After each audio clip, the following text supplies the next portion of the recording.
Greetings and welcome back to Hiveswap Friendsim. Let's continue our journey.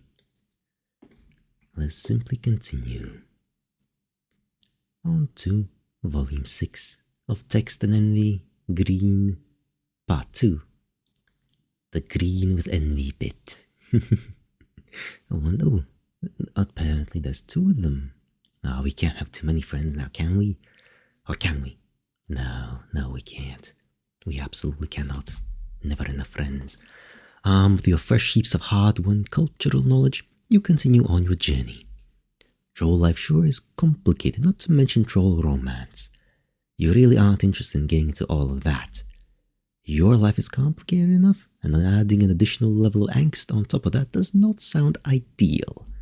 Friendship is about all you can handle right now. And boy, do you love to handle it. Just get your fingers all up in there and squish that shit out. With Kuprum and Folykl. Hello there to you. Kuprum and Folykl, eh? Wandering deeper into the city, you wash up on the shores of what looks like a rougher part of town. Comparatively, everything in Alternia is rough, but down here the streets get narrower, dingier. The buildings are run down. Streetlights flicker, and the patrolling drones look less inclined to serve and protect, and more likely shoot you and claim it was self-defense. Yes, those self-defense drones. You haven't seen any tracks, but if you had, this place would definitely be on the wrong side of them. Again, emphatically, you don't know what you're talking about. Everything you know has been gleaned from exceedingly painful trial by fire. But this looks like the sort of place no one cares about except the people who live there. A noisy group of trolls spills onto the street up ahead, and you quickly duck behind a row of garbage cans. You've recently become gun-shy around groups, especially since most of these guys look fancy and are wearing symbols in varying shades of blue. Not to generalize, but blue bloods are starting to freak you out. Everybody here messes with you, but higher castes do it with a government sanction. These particular bluebloods all look as lost as you did several friends ago, gazing around in varying flavors of bemusement and frustration. They glance nervously between each other and the looming buildings on either side. With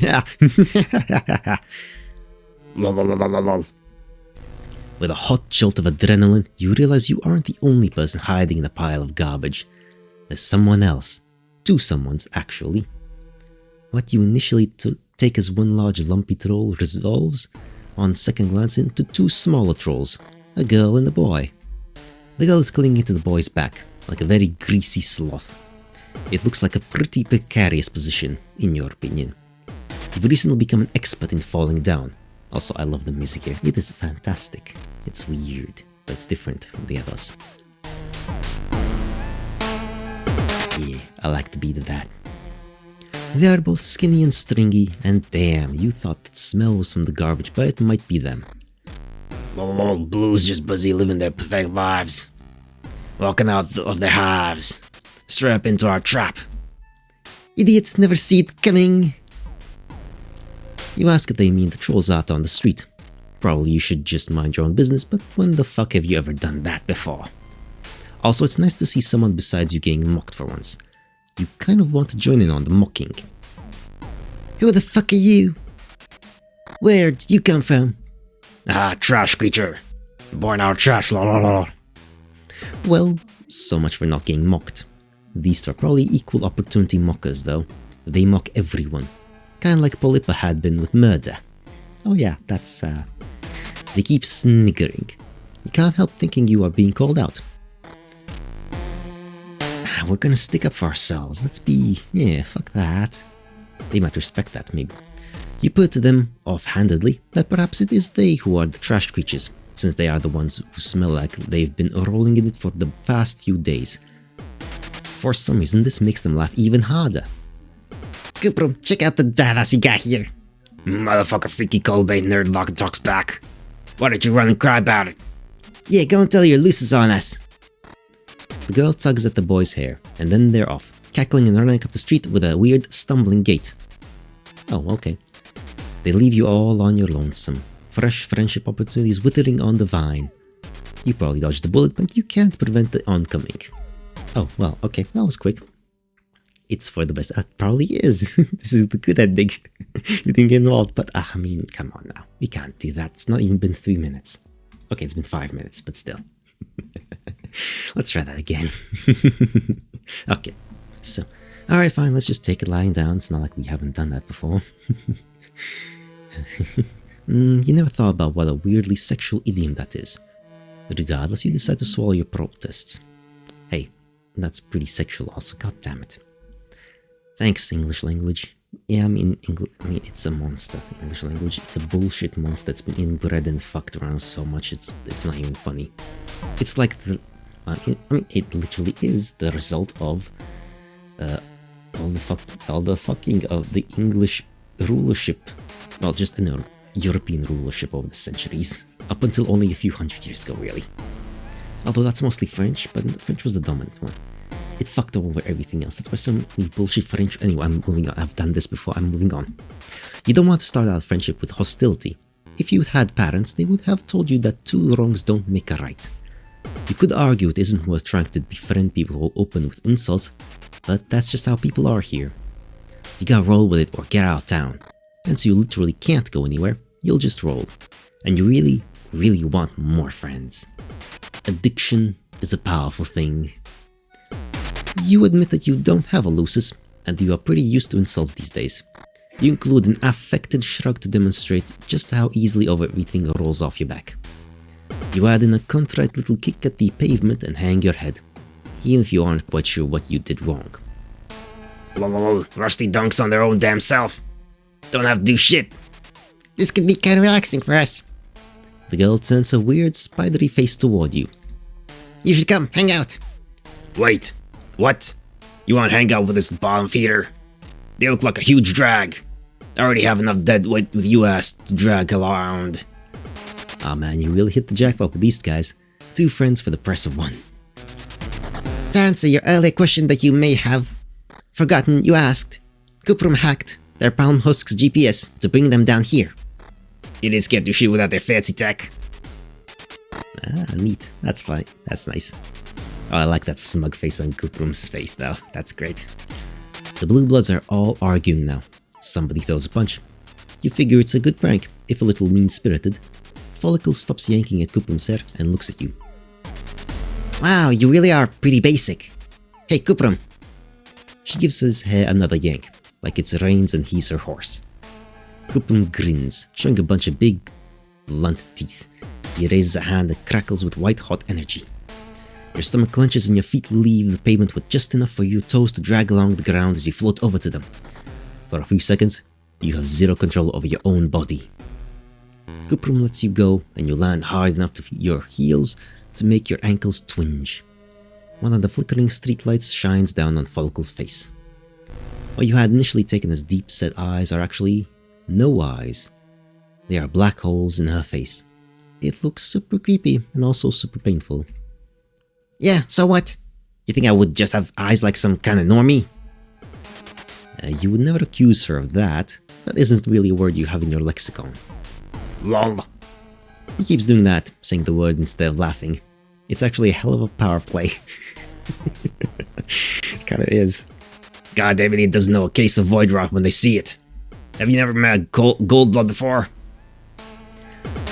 You have, but you aren't sure if Tsirava counts. They're an internet celebrity, for one thing. For another, they have eyes. Well, one eye, and the other one wasn't lost to void rot. Whatever the hell that is. You wonder if that's why she's on top of Kuprum. He's some kind of combination steed and seeing eye dog. Void rot means my body doesn't retain energy like it's supposed to. Just look it up on Gorgle. It means I'm dying constantly, all the time. You almost point out that technically everyone is dying all the time, but you sense this isn't the moment for fake deep fuckery. That really sounds like it blows though. You tell her how sorry you are. What do you mean, why would you be sorry? You didn't do anything. Besides, stand there, looking ugly. Idiot thinks it makes a difference. Like what they think actually matters, lol. Can't wait for Trizza to take this one down to Coalfields for a little R&R. Rest and relaxation? That sounds nice, actually. No, not that kind of R&R. Rampage and rending. Ah. Well, and here he was me thinking we could get through a whole conversation while bringing up precious Trizza. Lol, Trizza rules. I love Trizza. I know, dipshit. You rack your recent memories, trying to figure out if you know what a Trizza is, or who. Trizza is basically the third member of this relationship, considering how goddamn horny you are. To get her, cybernetic tentacles up in you. Wow. What? Is that supposed to make me feel bad? Sounds great, actually. You watch too much Eastern Alternian pornography. Oh, it's still Japanese here, okay. It'll be way better than sitting around with you. Always sucking me dry. This sure is something you're witnessing right here. It must be that black rum stuff Zebra had briefly filled you in on. You cock a hip and compliment them on the obviously incredibly healthy pitch romance they got going on here. Because, as everyone knows, there's nothing two people in a lover's spat like more than someone interrupting them to spout random bits of cultural knowledge. That separates them, metaphorically at least. Physically, Folykl stays clinging to Kuprum's back. Wrong again, fuck bulge. We're pale. So pale. Oh, pale, that's the nice one. The petting one, where you talk about your feelings and then don't have sex. What? You got something to say? You guys really don't seem to have your shit together. You guys seem like you have a wonderful, stable relationship. I don't know. I have no idea. I have no idea. I don't know. They seem nice. They seem like they get along. Right, look at that smile on Kuprum's face. That's a smile that gets along. Right. Glad you understand. You don't feel great about it. It's not cool to tell lies, especially not to your new friends. But it's also not cool to neg your rad new friend's relationship. Especially when you don't know how the fuck any of this stuff works. So yeah, they could have an excellent relationship, it's no lie. Honestly, you should probably come up with some sort of mnemonic for just how little you know about anything at all. You don't know what that means. YDKWTM. No, that doesn't work. You'll workshop it, yeah, that doesn't work. Lol, you actually seem okay. Obviously huge normie freak, but okay. You wonder what kind of people Kuprum has been hanging out with if he thinks you look normal. At this point you're, what? Dressed in a bathrobe, sunburned, slathered in sparkly lotion, and probably a bunch of other stuff you can't remember right now. His friends must look really weird. And wild, even. You hope whoever those friends are will be your friends too. You aren't picky about looks. The group of blue bloods out on the street, maybe they could use some friends too. You're getting the vapors at just the thought of all these potential connections. You start around the dumpster to find out. Kuprum grabs the back of your shirt. Where do you think you're going? Idiot trust makes decisions for themselves. The decisions are bad. Nobody's fucking surprised, lol. You point out very respectfully that all these people look pretty lost and confused. You assume the prank is over now.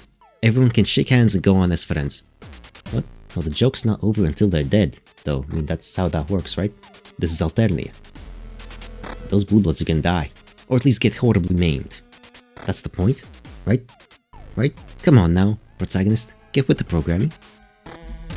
This is idiotic, considering what you have learned about Alternia up until now. Yeah. Nah, prank. This is war. It's not over until all of them are dead or crying. Yeah, obviously. See? Well, okay, as long as you aren't the one dead or crying. None of the high bloods look too close to doing either, though. They are standing in a clump in the center of the street. Nervous, but fine. I mean, that's the perfect place. They're all in one place. Clumped together. All that requires is one nice little cluster bomb. Or, telekinetically throwing down a building or something. I don't know what he's gonna do. This is just a minor inconvenience, like a flat tire or a spilled cup of coffee. They have been lured into the slums by some greasy nerds, but Folykl and Kuprum don't seem to plan on doing anything besides watching and giggling. Oh, we haven't seen Folykl do anything yet. She's about to. One of the blue bloods, a smallish girl with a cerulean symbol on her hair clips, is standing a little apart from the group, furiously texting. DFW when dirty blue blood girl starts losing her cool. Should have known one of them would crack. You aren't sure what's going on. YASWG. Still not great, no. Wriggler is calling the damn drones. Usually high bloods wouldn't go running to them like that. Don't want to admit low bloods got one over them. When you get owned, fucking own it. That could go on a t-shirt. Yeah, that's not bad. When you get owned, own it. Folykl and Kuprum seem bummed that their prank is going to end so fast and with so little damage done. But isn't that the point of a prank? That everyone gets out of it relatively unscathed? Anything more and it becomes an assault. This is Alternia, protagonist person, come on now. Over her head there is a whir and a clank. Loud, but not loud enough to prepare you for the damn flying bus coming in for a landing out on the street. Holy shit! You don't think you've ever been so excited about public transportation? You're confident that continuing a ramble across this alien world is the best thing for you, but gosh, it would be nice to rest your feet for a little while. Even better, none of the trolls getting on the bus seem to have any money or travel passes. Perfect! You don't have any of those things either. Come on now, it's a blue blood privilege. You start walking around the trash pile again, and this time 2 pairs of hands grab onto the back of your shirt. Dude, where the hell are you going? You quickly explain that you want to catch the bus before it takes off again. You have no idea how long it will be before another one arrives. Come on, how the fuck were you not paying attention? They called it in specifically, it's a come on, goddamn. Protagonist is an idiot sometimes. I can't, like... Folykl and Kuprum look at you like you're crazy. Yeah, cause you are. Well, Kuprum looks at you and Folykl looks kind of off over your shoulder. Can you call it looking if someone doesn't have eyes? Listen, I know we make jokes about the intelligence of everybody around us. It's just our thing. But are you actually mentally handicapped? You can't just get on a chartered scuttle buggy. That's for cerulean and up, maybe teal if they got death wish. This damn hemospectrum thing again. You really need someone to sit you down and explain exactly how all of this works. Preferably without calling you an idiot the whole time. Or hitting on you. It just seems so arbitrary. At least the oppressive power structures from your plan make sense. Well, no, they don't actually, but you're used to them, which makes them much better and more acceptable. Social commentary. That's correct though. You hang back as all the blue bloods get on the bus. It occurs to you that even though it was their prank that lured the blue bloods down here, Folykl and Kuprum had to watch it all unfold from behind the dumpster. They don't dare do anything head on, well no shit. Not that you support just randomly attacking people in the street, but it is kinda fucked up that only a certain kind of violence is acceptable, aimed in a very specific direction. Judging from how easily Kuprum picked you up with his brain, he could hold his own in a fight no problem. The bus takes off, blasting a backdraft that rattles the empty cans and crumpled bits of garbage in the gutter. Stillness descends on the alley. Wow, that was, anticlimactic. Kuprum said they were calling the drones, but a bus came instead. Maybe calling the drones can mean a whole bunch of things, like calling 911 could be to report a robbery, assault, or someone's leg falling off. Or that's what you think until you hear the distant but quickly closing pound of giant footsteps. Fuck! Time to go! Folykl wraps her arms more securely around Kuprum and he takes off. Like, literally takes off. At first you think he's wearing those shoes with the little wheels on the bottom, the kind kids wear to crash into stuff at the mall. But no, he's hovering a half-inch off the ground. You have to run to keep up with him, and your steps are distressingly loud on the pavement. A familiar weightlessness shoots through your limbs, settling in your guts. Energy crackles around you, picking you up off the ground and pulling you along behind them. He has enough power to float both of you at once, all the while carrying his girlfriend on his back. You don't know much about physics, aka MAP, but that is pretty damn impressive. The three of you round the corner and you forget all about being impressed because you are too busy freaking the fuck out. You were so busy worrying about the drone coming from behind you that you did not consider the possibility of one closing in from the front. This one is smallish but still a lot bigger than you, and a lot spinier, and a lot more endowed with dangerous lasers. And it's focused on 3 of you instead of someone else. You, Folykl, and Kuprum make a similar noise. It goes a little bit like... The smash at the end comes from Kuprum picking all three of you up with his brain and tossing you just as the drone shoots a laser out of its torso. Oh, there was a smash. Smash! Okay, I'm not gonna edit that in. We just pretended I did anyway. It blasts the pavement where you'd been standing into craggy, smoking chunks. You tumble feet over ass into the alley wall. A concerning pain twinges through your healing ribs, but you are just so used to injuries at this point you barely wince. What's more concerning is Folykl. The blast rips her off Kuprum and sends her in the opposite direction, against the alley wall, with you. She immediately curls into a ball, like a pill bug with a lot of hair. She doesn't respond when you ask her if she's okay, and you aren't sure if you should touch her. You shouldn't move injured people, right? Especially not injured people with void rot. I'm fine. I'll live. Ah, fuck. The drone had a 50-50 chance of coming in your direction instead of Kuprum's, and surprise, it did. It moves altogether way too fast for something that size. Aren't they big things supposed to be slow? That's what video games taught you. Video games wouldn't lie, would they? No, they couldn't. How could they? Ah, fuck, shit, hell! You've come all this way, dodged so many dangers, made so many friends, and now you're just gonna get lasered by some huge spiky robot monster thing. Are they even robots? They kinda look organic, but so do, like, the couches here. But you digress. It's going to kill you. Instead of dealing you a quick, fatal blow, the drone stops in the center of the street. Its big, ugly head swirls around Folykl. Oh god. Is it possible you've found someone more gullible than you are? Alternia definitely doesn't seem like a great place to be the weakest link. As usual, you are next to useless. All you can do is watch as the drone takes heavy steps towards her. Desperate, you kick a nearby trash can. You shout. You make as much noise as you can, trying to draw its attention. Once you have it, you aren't sure what you're going to do with it, but you aren't worried about that right now. The drone grinds to an uncertain halt. Its head slowly turns toward you, then back to Folykl. It can't make up its mind. Should it go for void rot, or the noisy asshole? You look around for weapons while it's frozen in indecision.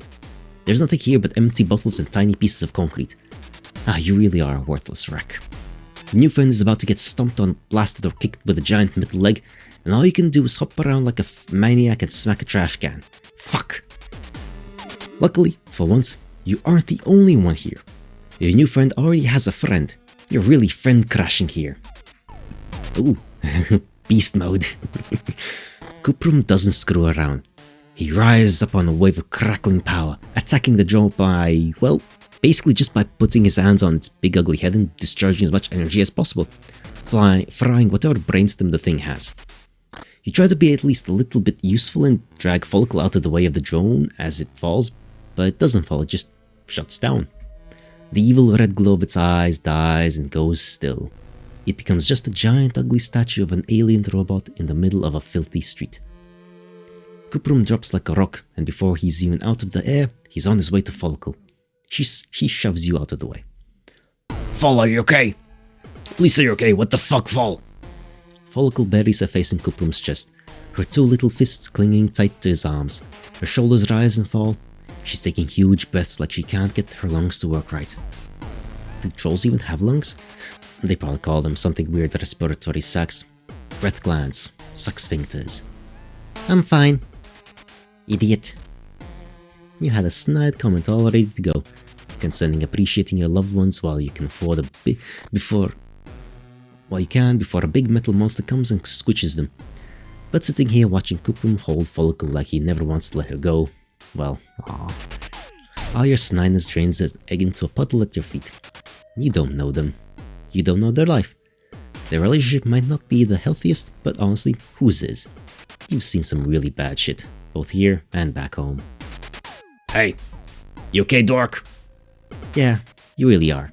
Thanks to them. Aw, well that's nice. That's nice. That's just nice. I like that. This one wasn't the nicest one so far. Aw. This is just nice. Okay, well that was neat. I like that one. I like that one. Kuprum with Folykl. Good on them. That's nice. That's a nice happy thing they got going on. Also, him being a psychic demigod. Well, psychokinetic? I don't know. Anyway. That was nice. Hugs are nice. Anyway, bye-bye.